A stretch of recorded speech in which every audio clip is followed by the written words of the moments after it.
मेरा नाम राबिया है। मेरी नई नई शादी हुई थी। अभी शादी के शुरू के दिन थे, लेकिन क्या हुआ कि मेरा शोहर उमान मेरी बिल्कुल भी परवाह नहीं करता था। मैं जब भी उनके पास जाने की कोशिश करती तो वो मुझे पीछे धकेल देता। वो मेरी कोई भी जायज़ ख्वाहिश को पूरा नहीं करता था। लेकिन जो मोहब्बत और प्यार मैं चाहती थी वो उमान मुझे मुयस्सर ही नहीं करता था। अब तो मुझे कभी कभी लगता है कि उमान इस मोहब्बत के काबिल है ही नहीं।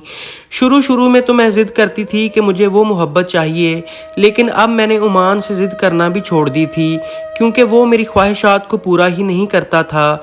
लेकिन इन सब के बावजूद मेरे ससुर के साथ मेरी काफ़ी अच्छी बनती थी, और मेरा दिल चाहता था कि मैं अपने ससुर को ये सारी बातें बता दूं कि उमान मुझसे मोहब्बत नहीं करता।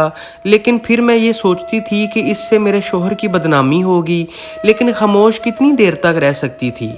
एक दिन मेरा शोहर और मेरी सास किसी काम से बाजार गए हुए थे और मेरा ससुर घर में अकेला था। मेरा ससुर देखने में काफ़ी जवान और तंदुरुस्त नज़र आता था। अगर देखा जाए तो मेरा ससुर ज़्यादा खूबसूरत था। मैंने मौका गनीमत जाना और अपने ससुर के पास चली गई ताकि मैं उमान के बारे में उससे बात कर सकूं। कभी कभी तो दिल चाहता था कि ससुर के साथ ही प्यार मोहब्बत की बातें कर लूं, लेकिन इन सब से भी ये बात कहने की हिम्मत ना होती थी। मेरी जवानी भी रूज पर थी, सो हिम्मत करके मैंने ये बात करने का सोच ही लिया। जिस वक्त मैं कमरे में दाखिल हुई, मेरा ससुर कुर्सी पर बैठा हुआ था। मुझे देखते ही वो उठकर बैठ गया।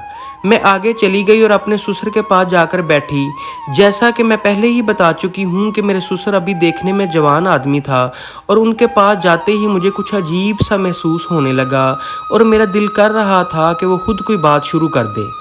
मैंने हिम्मत करके अपने ससुर से बात करना शुरू की, लेकिन अल्फाज साथ ही नहीं दे रहे थे।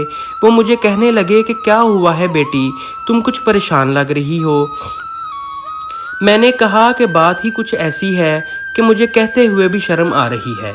लेकिन मैंने अपने ससुर को सब कुछ बता दिया कि आपके बेटे से जब से मेरी शादी हुई है, एक दिन भी उसने मेरे साथ मोहब्बत नहीं की।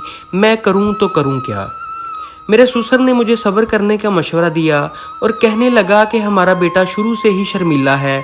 उसने कॉलेज में पढ़ते हुए कभी किसी लड़की से मोहब्बत नहीं की। तुम परेशान मत हो, मैं आज रात ही उसको समझा दूंगा कि अपनी बीवी से मोहब्बत से पेश आए। मेरी सास, मेरे शोहर भी घर आ गए थे, और अगले ही दिन मेरे ससुर ने मेरे शोहर को पता नहीं क्या समझाया कि वो मुझसे प्यार और मोहब्बत करने लगा, और मुझे अच्छे से समझ भी रहा था। अब हम एक दूसरे के साथ हंसी खुशी रह रहे थे। अब मैं शुक्र अदा करती हूँ कि इस मुश्किल वक्त में बहकर मैं गुनाह नहीं दंस गई। अब मेरा शोहर मेरी हर जायज़ ख्वाहिशात को पूरा करता है और मुझसे बेपनाह मोहब्बत करता है।